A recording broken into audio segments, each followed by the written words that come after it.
The 80s brought us Die Hard, so the 90s brought us...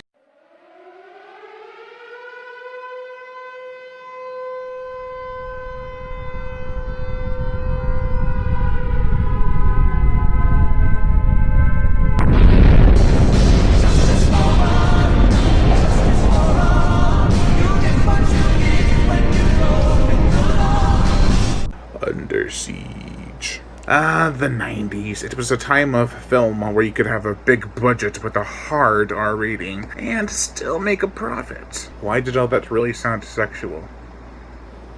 The 90s.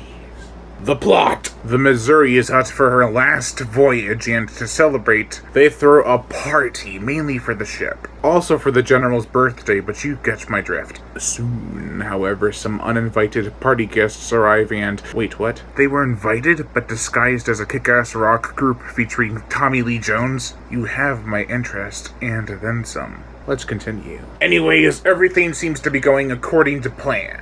But they underestimated one character in particular. Steven Seagal. I mean the cook, and when I say cook, I mean Steven Seagal, whom is a Navy SEAL. That is the best of the best. So is every other action hero. What makes you so special, Steven Seagal? Do you ever wonder why the critics claim it's Die Hard on a boat? Because that's exactly what the fuck it is, and it's very enjoyable. Do you want to know why they didn't choose Sylvester or Arnie? I know it's Sylvester. It's because this guy's last name is Seagal, and it takes place on a boat. Just get it?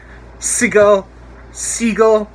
Fucking perfect! It is almost as great as when Sci-Fi hired a guy named Bug Hall to play in a movie called Arachnoquake. Bug. Arachnid. They're bugs! These things just work out like that. Now this film is a great time, and even has quite a bit of gore for an action movie. It is also the flick that made Steven Seagal a household name. If said house were under attack by terrorists, that is. Well, if it were, there'd probably be a barrage of other action heroes you could call upon. That'd be far better, but I digress. Steven Seagal is meh. He doesn't have much charisma, but he is calm, cool, and collective behavior is a nice change of pace from all the other Die Hard ripoffs. The villains in this movie are fucking awesome. They are not all calculated and professional. They seem to be having a great time just taking over this battleship. And just being terrorists in general. Gary Busey and Tommy Lee Jones, though, easily the film's highlight characters. One problem I had, though, was that this didn't feel like as grand or even as epic as it could have been. Sure, there are explosions and greasy killings, but I've never felt Seagal was in any danger. He's fucking bulletproof, and if he gets shot, he's like, oh, bird poop. Sure, he kills a bunch of baddies, but he does need help from time to time. That's another thing I like, though. It isn't just him. Well, for a little while it is, but he gradually picks up more and more people along the way. It makes certain scenes possible. Watch and you'll probably know what I mean. Chief O'Brien from Star Trek The Next Generation is in this.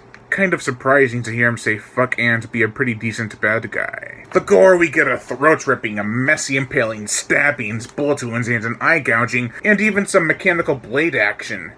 Yikes. The musical score, it is not memorable at all. If anything, the songs they played were more engaging. It is dumb, it is fun, and your television will be under siege with an R-rated 90s action flick. It isn't the best of the bunch, but it certainly isn't the worst. If you want to find a quick way to spend an hour and 43 minutes, this film won't leave you high and dry. Or bored.